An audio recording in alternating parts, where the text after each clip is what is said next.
Remix.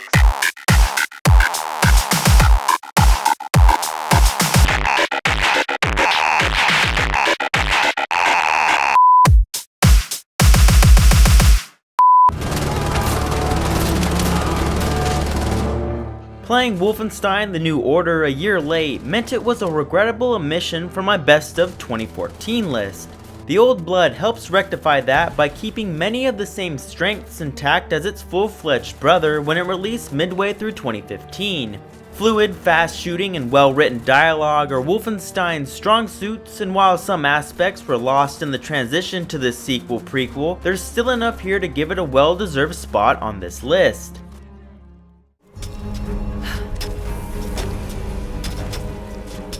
Rise of the Tomb Raider succeeds because Lara finally got back to what she does best, raiding tombs. While the game likes to constantly try to convince you that she'd rather be murdering hundreds of goons, besting the physics-heavy puzzles in a suite of downright dazzling locales is where Ms. Raider takes home the gold. Climbing through a whole suite of environments from snowy mountaintops to ancient ruins and seeing what new natural jungle gym awaited me kept me locked in every time the sludgy combat and snooze fest of a story tried to push me out.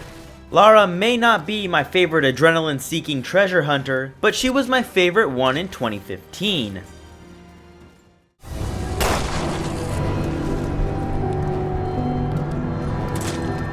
Resident Evil Revelations 2 undoes how directionless and up its own ass the series has gotten in the last decade. The typical incomprehensible plot with impossibly high stakes has been downsized to only a few likable characters that you follow and switch between throughout each episode. Combat has also taken a much needed step back to its action horror roots, reintroducing strategy and tension to almost every encounter. Resident Evil Revelations 2 pleasantly defied my most pessimistic expectations, which, after the abysmal Resident Evil 6, was a nigh impossible task.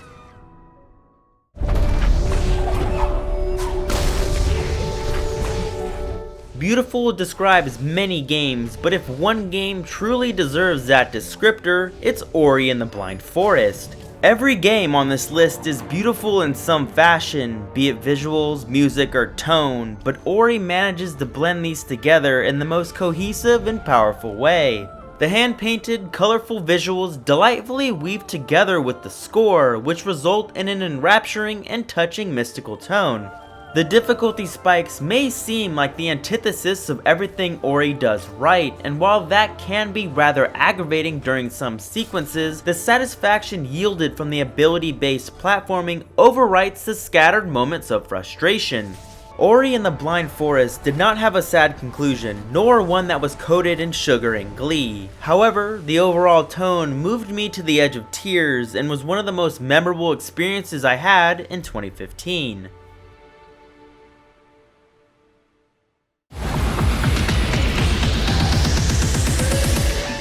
Rocket League is the best game on this list. Rocket League is also the worst game on this list. The highs of crushing an opposing team into the ground are delightfully matched by getting shut out for the third time in a row. But either way, when the clock would strike zero, I would almost always have the same lingering thought. Just one more game. Rocket League embodies that statement with its flawless controls and simplicity that make hitting an oversized ball with a tiny car into a goal a whole heck of a lot of fun for people of every skill level. A flurry of free content updates has made me feel like Rocket League actually loves me, and being such a fun, endlessly replayable game makes me love Rocket League right back. Oh, here it goes. Okay, S.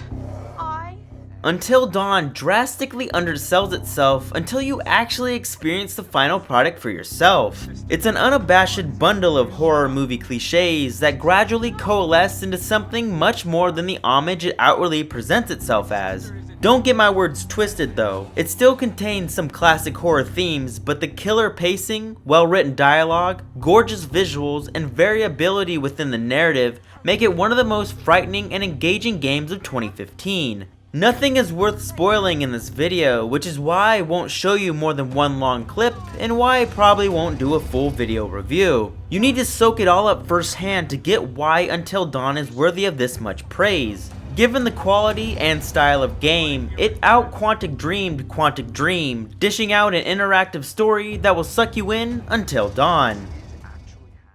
The Arkham Knight, Barbara Gordon, tell me where they are. So that's who we had. Batman Arkham Knight, as it shipped, would probably be a few notches lower on this list because of the initial skimpy challenge mode offerings, which neutered my desire to keep coming back.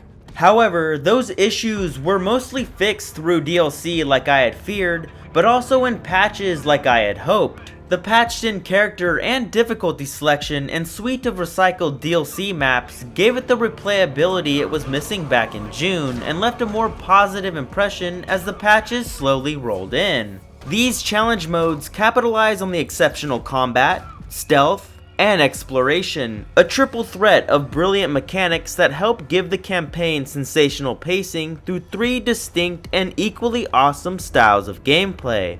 The campaign does stumble a bit with the actual Arkham Knight, but the superb pacing, surprises, and aforementioned rock-solid gameplay showcase that the folks at Rocksteady are the true masters of Batman. If I'm being completely honest here, it's my least favorite of the Rocksteady trilogy, and it still holds a pretty high spot on this list. That should say something about how good Batman Arkham Knight really is.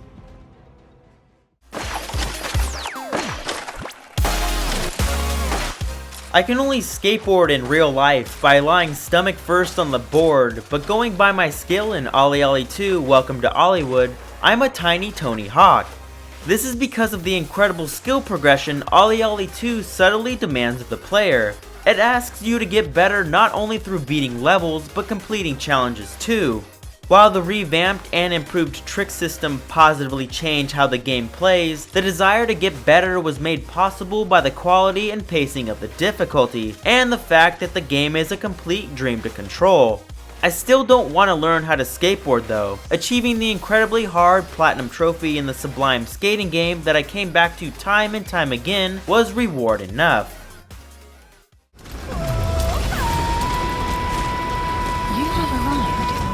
If Kojima was going to make Metal Gear Solid 5 The Phantom Pain his last Metal Gear, he sure picked a great tune for his swan song. The Phantom Pain nearly perfected sneaking by delivering systems that are not only impressive in quality, but also quantity, dwarfing literally every other stealth game in both regards. The freedom of choosing your approach and loadout was matched by the malleability of the mission design. Objectives could bend and warp because of your failures and successes, which appropriately echoed the liberty the game boasts at nearly every turn, and is something that games, not just stealth games, should admire and try to implement. Building Mother Base and earning money were solid, deep, supplemental activities, but the core, the actual act of sneaking and shooting, remained to be the biggest takeaway even over 100 hours later. Cut content, Konami drama, and pacing issues aside, Metal Gear Solid 5 The Phantom Pain is a game with the kind of scope and freedom that would make other open world games blush, while also having the polished mechanics that would color any linear game green with envy.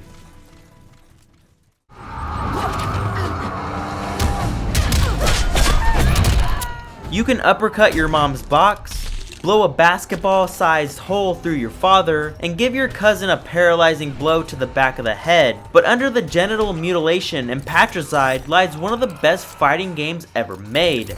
Mortal Kombat X cranked up the general tempo and gave each fighter 3 distinct styles, both of which deepened the combat in a way that kept me coming back almost every day since the preload unlocked on my PS4. Variability bars MKX from growing stale and comes paired with a superb amount of depth that continually rewarded me with the satisfaction that comes with getting better. Like a few other games on this list, the constant stream of free updates and paid content were eked out in a way that freshened up the experience and piled on new ways to play on a monthly basis. But the kicker here is that Mortal Kombat X is the best game of 2015 and would still be even without the extra love and support from developer NetherRealm. MKX was part of my daily routine in 2015, and I can't wait to continue that trend in 2016 and beyond. Thank you for watching and for all the support, views, and comments. It really means a lot to me and I genuinely appreciate it. Also, be sure to tell me your favorites from 2015 in the comments if you want. Thanks again, and my name is Michael Larry and I'm signing off. Later.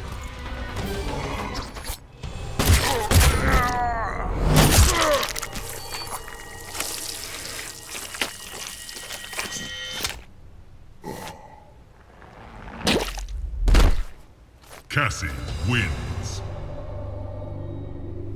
Fatality.